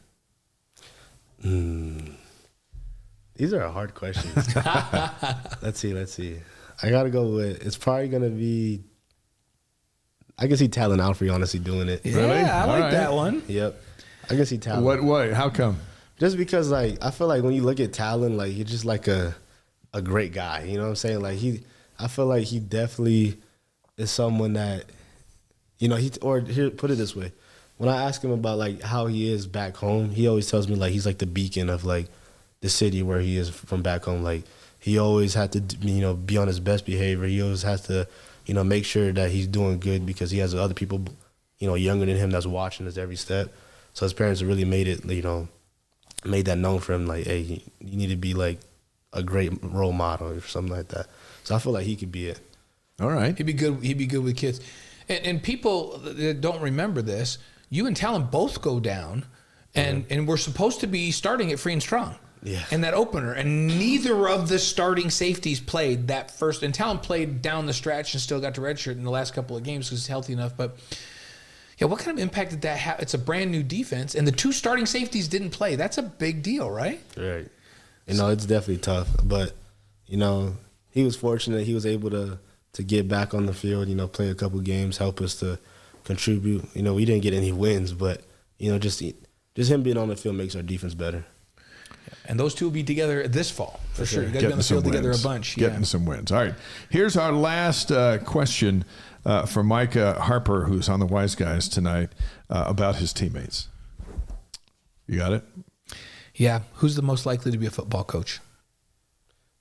Everybody says me, honestly. Really? Yeah. Well, you can choose we'll yourself. put you right Choose down myself? on that. All right, I'll put myself. You'll be a high school coach with a business degree, or a college go. coach with Are a you going business to coach in degree. college? Would you coach in college? I Or? would. So my dad's my high school coach. He's still the high school coach right now. He coaches the defensive backs, and I feel like I'm just like my dad. Cody says it, like everybody says I'm like just like my dad. Everybody says like, oh, you'll be the coach. And I also joke around to Jay Hill. I always be like, hey, you know I'm going to take your job when you're done. And I always tell him I'm going to be the next DC at BYU. Just because I love BYU and I love football. Yeah. And just the game of football just makes sense to me, in my head at least. Awesome. Like, it's super simple. Like, I All feel like right. a lot of players, a lot of coaches complicate. And it's like, in the end of the day, it's still 11 guys on the field. You know, it's very simple to me. The day you become a coach here, we're going to remember this conversation. And we've written this down. That's right. That we foresaw it down the road. That's And awesome. If I am a coach, like, the only thing I don't like about coaching is the fact that, like, the job security, I would say. Like, if you win, you leave your school, and if you lose, you leave your school. Yeah, But seems like if it. I do it, I only want to stay on one school. So that's also one of the beauties of BYU is, like, a lot of the coaching staff at BYU are all, you know, alumni and BYU football players. So that's how I would want to do it, is I want to be in Provo, Utah. And be there and be in the long term. You know what I mean? I want to recruit for my alma mater, you know, the team that I played for, and, you know, that's where I would want to do it. That's great. Nice That's stuff. great. All right. Now we got 5 questions. Now we get serious. So 5 questions. You heard us to do this with Brandon, so you know the drill. We'll start with your favorite sports movie. I was thinking Moneyball when Brandon was going. Just because I watched it the other day, and it's like, I don't know. Just, Such a good movie. it's a great movie. What's your favorite part of the movie? Is it when they get the winning streak, or I always loved the conversation with him and the Red Sox owner at the end when he's trying to hire him. What's your favorite part? I like the beginning, just like the fact that just the logic behind it is like you're not trying to buy players, you're trying to buy like runs. Yeah, analytics, right? Yeah, Noah. And that's like his name? the simplicity of sports that I was just talking about. But with I know you're football. talking The about. actor. What's his name? Noah. His name's Pete in the movie. Remember, it's like, guys, write it down, Noah and we're Hill? going to point to Anyhow, Pete. Yeah. Yeah, no, it's a great movie, and I love that it's based on a true story too. Right. It's pretty fun. It's just the simplicity of it. Just Hey, like- and I love the relationship he has with his daughter. That's sweet. You know how they sing that song. I'm just a little bit caught in the middle. And analytics are everything now in sports. Right. And there's a movie of like, oh, hey, they actually did that. Yeah. So, You know. well, this next question is not going to be Depeche Mode for Micah, but your favorite singer or band? I'd say, can I do rapper? Favorite rapper? Yeah, Of course you It's can. any. Favorite rapper is Lil Baby right now. Okay, Lil Little Baby. Okay, I got to go listen to some Little Baby. I'm not sure. So that's no relation to Lil Wayne, right? This is a totally is a different one. This is more up to date. Lil Wayne, Lil Baby. Okay. Yeah. Your favorite breakfast cereal? Honey Bunches of Oats with almonds and granola. Bunches of oats. I normally get that with cut some bananas in there. And So, see, that's a healthy cereal that also has that honey flavor on it. So that one passes muster right there. Okay, how about, and maybe it's to come, but we'll do this again next year. But your favorite BYU moment to this point? so far, it's either had to have been the play that I made against East Carolina, that third down stop. Oh, or yeah. The third down stop against Notre Dame in Allegiant Stadium. Yeah, that was a big one too. You had some big hits in that Yeah, game. in that Notre Dame game. One of those two. So it's the East Carolina hit on third or the Notre Dame one. I like it. Hey, from our live stream, a question: Kendrick or Drake? Yeah. Who's better? I like Drake. Drake's your answer. There you go. Okay, Richfield, we see you. Good to have you on the show. Our live streams all over the world tonight. All right, let's get to the grand finale. Yeah. What's your favorite thing about the Marriott School of Business? Just the networking and the just the people that you meet. You know, those people. You never know who's gonna come into the business. But like last year, we had Dwayne Wade, Ryan Smith is. You know, he was teaching one of the classes. Yeah. You know, Oh, man. just the networking that you get in the Marriott School of Business is second to none. And I would tell people, like, I took one class. It was a lecture series class. You had CEOs of, New Skin, Walmart. Like, just you don't know who's coming in, and like you're literally rubbing shoulders with like people that run companies. You know. It's fun stuff. That's cool. Good That's stuff. cool. Hey, I know we're early into May, and football season might feel like a long ways off, but today, Fox announced some kickoff times with Fresno State playing Michigan in prime time. That one's on NBC. Then Fox released Texas at Michigan, September 7th at 10 a.m. on their network. When these start to leak out, does it feel like football season just gets closer and closer? It does. You know, just the fact that it's summertime, like when it stops snowing, the green is coming out, and then you're starting the summer workouts. That's when it's like it's football season. It's time to lock in. Like it's about to be a grind. Awesome. It's great to have you with us Thank you for having me. here on the Wise Thanks, Guys. Micah. Well, let's go back to the green room because we're going to do some Q&A with our Cougar Board insiders Afterwards, a bit yeah. later here in just a few minutes. But grab your water and head over. Thank Yeah, you. thanks, Micah. Love that shirt too, by the way. Yeah, I love that That's old shirt. school. Blaine that's was my on that team. Oh, for real? Yeah. Blaine was the backup quarterback in that game when they beat Michigan. We played Michigan for the national championship. Robbie Bosco got hurt. Blaine came in, had to play some key series, and then Bosco came back, threw the winning touchdown so he could hog all the glory. Yeah. That's awesome. So But, you got a ring? Yep. That's I awesome. don't know why he doesn't bring it. I should wear it once in a while. It's I'll so be big. wearing Here's the thing. Brandon was talking about like GPS disruption, all that. That ring's so big it messes up everybody's cell phones. Is that what it does? That drains your cell phone? No, it's fun. I should wear it once in a while. That's awesome. That's awesome. All right, we'll talk to you in just a bit. Great Micah Harper. Let's do our Cougar Board question of the week. If you're not familiar with Cougar Board, it's the largest online community of BYU fans. Thousands of posts daily. It's active today, and it has been ever since there's been change with the basketball situation. This question comes from No Touching, one of their insider subscribers. Okay, you ready? Yep. Given that most of us don't have a lot of specific information on NIL, how impactful, by the way, you can go to our website and search for Mark Comer of the Royal Blue. You can find 2 interviews. We'll tell you all about the NIL, and he's joining us next week, so we'll have more on that for you. But here's the question. How impactful do you think the combination of Coach Young's connections and NIL can be in pulling European players away from European pro teams and to BYU for development? Yeah, I think that you're going to see BYU, first of all, because Coach Young's coached over in Europe before, and the NBA mines Europe a lot, and they scout over there. Those connections alone you're going to see BYU bring more players in from Europe.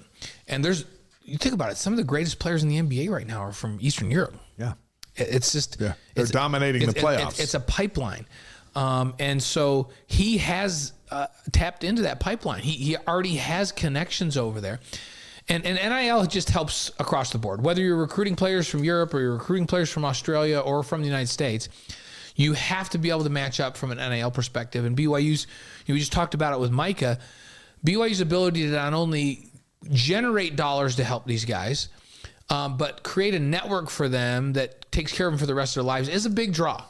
And Kevin Young and Kalani Sitake, it hasn't been in place for very long. They've been building this thing, but it's in place now, and it's up, and it's functioning, and it's running, and they're competing. And you see some of the transfer portal kids that Kevin's already signed in basketball. There's a reason for that, and NIL is a part of that, but also the vision of this network that they're going to connect them to, and the vision that, hey, I've coached players in the NBA. I was a player development coach. I know how to get the most out of you. I know how to prepare you for the NBA or to play in Europe. That's resonating with players, and we're already seeing it. Next week, again, Mark Comer will join us, and they'll reveal their new program for allowing all of Cougar Nation to make small contributions to the process, and how easy that's going to be. A bunch of small contributions makes for a big giant contribution. And that's a bunch of small can be millions of dollars. Yeah, absolutely. All right. A couple of football notes. And then we'll head down the home stretch with what else is going on campus. But BYU picked up a commitment from Cale Breslin out of Las Vegas, 3-star running back for the class of 2025. So next spring. 5'11", 190. He's prototypical size. He'll put on a little bit. I bet he plays at like 5'11", 205.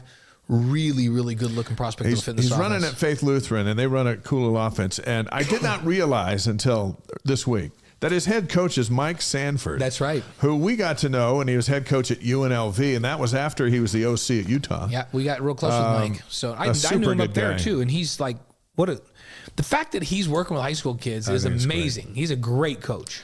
Tickets for away games, by the way, you can make requests now through May 29th at BYUtickets.com. You make the request, and then that request, you'll find out if it's going to get you 4 or 8 or whatever once they work all that stuff out. But they're taking ticket requests now for road games. You can watch Micah play at SMU, Baylor, Utah, UCF, and Arizona State. Those are the road games. Utah, they're not putting those tickets up for the generals because there's not that many, and those are going to Cougar Club members just like that.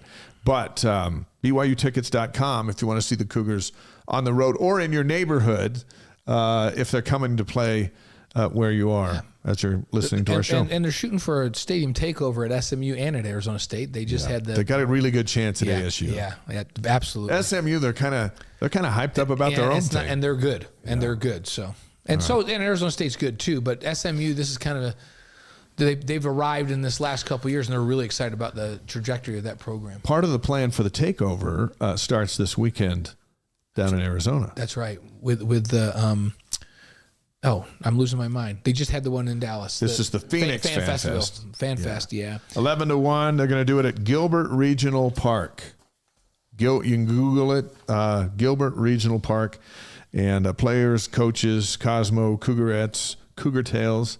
My book's going to be down there. Yep. You can get that from the BYU store. BYU Sports Nation. Jerem and Spencer will be broadcasting live on Saturday. And then, of course, Kalani's week before Thanksgiving. Yeah. Kalani's going to be there. And Darius, remember when he was on the show, he told us Darius last year, he says, I'm going to be at the Arizona one. He's going to be down there. Chance to get home. And Darius will be there. Jay Hill will be down there. So that's this Saturday. Are you going to that? I'll be there. Micah's going to that. Be there. Go down and say hello to him. You got Darius down there, Micah down there. So there you go. That'll be fun. That's this Saturday as they get ready for their takeover. Yep. Men's golf, by the way, the Austin, Texas Regional started today. They'll play again tomorrow and Wednesday. BYU's in 4th place at 5 under par, 3 shots behind 3rd place Tennessee, and 5 shots ahead of 5th place Georgia. The top 5 teams in each regional advance to the NCAA championship. So they're off to a good start. Yep. And they got 2 more days. And again, that top 5, keep an eye on that. Peter Kim's tied for 8th on the individual side, and Zach Jones tied for 11th. So they're off to great starts. Yeah, in softball, BYU finished 31-21, 12-16 in conference play. They're left out of the NCAA tournament. We thought with how they came on at the end, they might be included in the NCAA tournament. Yeah, I was kind of bummed out about that. A couple of big wins. They upset number 2 Oklahoma State 7-2 in the Big 12 quarterfinals. Now that was awesome. And that's the one we thought, is that going to be enough? Because the league is really, really good. It should have got them in when you look at who got in. But they had a lot of losses that they didn't. Yep. They just, if they'd have played the whole season like they played down the stretch, no question. So, 3-time defending national champion Oklahoma beat BYU in the semis 13-2 after that big upset at Oklahoma State. And pitcher Chloe Temples is named to the all-tournament team. She was great. Yeah. All Big 12 first team, Hunter Ava and Ilana Agbayani. Yeah. She made a catch that took her into the wall against Oklahoma State. I'm pretty sure, I don't know if it got her on SportsCenter, I think so, but I think it also got her a concussion because she didn't play the next day. Yep. But it was a phenomenal play. Yep. One of the best. Everything uphill from here with BYU softball, they did finish really strong. It's like they figured it out down the stretch and a good core coming back. So, baseball teams 19-29, 6-21 in the Big 12. It's been a rough go. No question about it. I've called most of those games. It's been a rough go. Mm-hmm. Cincinnati swept them last week, and BYU now with a 12-game losing streak in the Big 12. Tomorrow night, they're back in action. Grand Canyon, 6 o'clock Mountain on ESPN+. Gary and I will be on the call. Greg Wrubell will have the radio. It's fireworks night. Oh, so those in Utah come down, and it's going to be a perfect night, kind of like the weather day we're having today. And then after the game, they'll light everything off. Everything that's got a fuse, they're going to light because it's the last game at home. Then they're at Kansas State Thursday and Friday at 5 Mountain, Saturday at 3 Mountain on ESPN+, and then Greg will have it on BYU Radio. Right. Track and field, Big 12 Outdoor Championships completed. BYU finished second on the women's side behind Texas. That's huge. Yeah, what a great meet. And then the men finished 4th behind Texas, Texas Tech, and Iowa State. And that's phenomenal, too, for the first year. Yeah. So we knew that track and field and cross country, of course, in the fall would compete amazingly in the league. The NCAA West preliminaries are May 22nd through the 24th in Fayetteville, Arkansas, and then the NCAA championships are June 5th through the 8th in Eugene, Oregon. Yeah, let's see what happens. Yeah. Men's lacrosse, a shout-out. As BYU beat Utah Valley 13-5, they win the Men's Collegiate Lacrosse Association Division I National Championship. It's their 5th title. Lacrosse is a club sport on campus, and they went 19-0 this year. So we good. Salute them. So absolutely. We talk about football coming up with Micah, and does it feel like it? Well, the NFL schedule has announced some things. The season opener, the Chiefs Andy Reid host the Ravens. That's going to be a good game. On Thursday, September 5th on NBC. The full NFL schedule will be released on Wednesday, May 15th. And we got a lot of Cougars in the league. A lot of former Cougs playing. So I'll tell you, the Chiefs and Ravens, that's about as big of a game as they could come up with. I'm just really interested to see how Zach ends up doing in Denver. Yeah. They draft a quarterback in the first round. Is he going to get a fair shake? I think he will. You know what? Like, really, do you want to do to your first round draft pick what Jets did to Zach. Zach's got enough experience in that offense with that coach to shine. I'd love to see him play Zach. And I'd like to see him play Mahomes twice in that division. So, hey, Las Vegas is going to host the 2027 College Football Playoff Championship game at Allegiant Stadium. It's all going to Vegas. It sure is. None of it used to go to Vegas. Now all of it goes to Vegas. Well, and they've built the facilities. If you build it, they will come. And they softened the whole gambling thing. Yeah, because exactly. the NFL wouldn't even hold winter meetings in Vegas. Yeah, now everything's like, how many college conferences have their college basketball? Everyone that can. Even the Big 12 media days in July are in Las Vegas this year. Exactly. So it'll be like 115 degrees. Yeah. We got to go to that though. Back to our homeland. Yeah. So say hello to a lot of folks. Yep. On this day, May 13th, let's head down the home stretch. 1846, the U.S. Congress votes to go to war with Mexico over a border dispute. You know, and they're still in a border dispute here in 2024. It's always the same. 1955, Mickey Mantle hits 3 consecutive home runs of at least 463 feet. It's not just 3 home runs. It's 3 bombs. Yeah, he could really back to back to back. And that's back before juiced balls and, Yeah. So 1958, Velcro is trademarked. Where would we be without Velcro? I don't even you use it every day. It's got its own unique sound. That's right. 1983, Reggie Jackson, Mr. October, becomes the first Major League Baseball player to strike out 2,000 times. Yeah, great hitters strike out. They just do. Yeah. But Ohtani strikes out. They don't let the strikeout define them. No. He was defined by hitting home runs. I was talking to my grandson. He's getting a little down because he struck out. I'm like, hey, Ohtani, like I got the numbers. I'm like, Ohtani has had 2,000 at bats. He struck out 700 times, but he doesn't care. He still goes up just swinging because he knows another third of the time he's going to get on base and he's going to jack the ball out of the stadium. Hey, that's the game that teaches you to handle, baseball's tough. Discouragement, because baseball, man, if you hit 300, you're phenomenal. So and you can be red hot. One series, like Easton Jones has been solid all year. And then the other night in the series with Cincinnati, it was 1 for 13. You've got just couldn't see the ball. Yeah, you've got to be so tough mentally to play baseball. You really do. So, and Reggie Jackson was tough, struck out 2,000 times, but just kept swinging. Mr. October. And then he got a month. Yeah. He got his own month. That's right. 2004, the final episode of Frasier aired on NBC. That was a cleverly written show with Kelsey really Grammer. Good. Birthdays on May 13th. Joe Louis, boxer, 1914. 1950, Stevie Wonder. I just watched a Netflix documentary last night on the We Are the World when they brought all of those phenomenal artists together. I didn't realize after the AMAs, which Lionel Richie hosted, and he and Michael Jackson co-wrote that song, they all went over to the studio after the show and started at 11 o'clock at night and recorded that thing until 6 o'clock in the morning. Stevie Wonder was a big part of it. That's how they do it. Crazy. 1961 on this day, Dennis Rodman. Yeah. Came into the world. Wow. That's crazy. Like, did his mother think, man, this is going to be one crazy kid? I don't know what she thought. I don't know what she thinks now. Yeah. 1966, Hootie, Darius Rucker, comes into the world on May 13th. And 1993, Morgan Wallen, country singer. We're starting to hear that name more often with people. May 13th, deaths. 1961, Gary Cooper. 1999, Gene Sarazen, golfer. 2019, Doris Day, the phenomenal performer. Our Wise Guys inspirational quote of the week is from Stevie Wonder. Yeah, that's what made me think about him in this show last night. When given the choice between being right or being kind, choose kind. Yeah, just think about that for a moment. Yeah, Stevie Wonder, so gifted. So Ray Charles and Stevie Wonder were on the show. And Lionel Richie was saying, and we're talking, we had a little break. And then Ray Charles said something, and Stevie Wonder said, hey, let me take you down there. I'll show you where it is. And he was looking for the bathroom. And so Stevie Wonder took Ray by the arm and took him down the hall to show him where the bathroom was. And Lionel Richie goes, that really was the blind leading the blind. It was crazy. So. Indeed. Our thanks to Brandon Fugal and Micah Harper. Phenomenal. Our podcast will be up tomorrow, and share it with your friends. And remember to like our Facebook page, our YouTube page, especially our YouTube page. That's a big one for us. Yeah. And look for video clips. If you sign up for the free email, you'll get Micah's interview sent to you, Brandon's interview sent to you.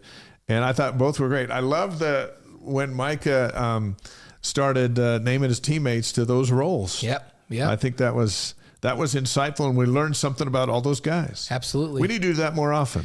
So President of the United States, Cody Epps. Let's not forget that. Yeah, that's Cody for Prez. He'll be in 2 weeks. Next week, Jake Retzlaff will be here in studio, and Mark Comer of the Royal Blue Collective, and we've got a bunch of phenomenal guests coming up as we march toward the season opener on August 31st. And we got some big things developing for Wise Guys as well. That's going to keep us around for a long time. Start making some announcements here in a couple weeks. So thanks for being with us. We'll see y'all next week. See ya.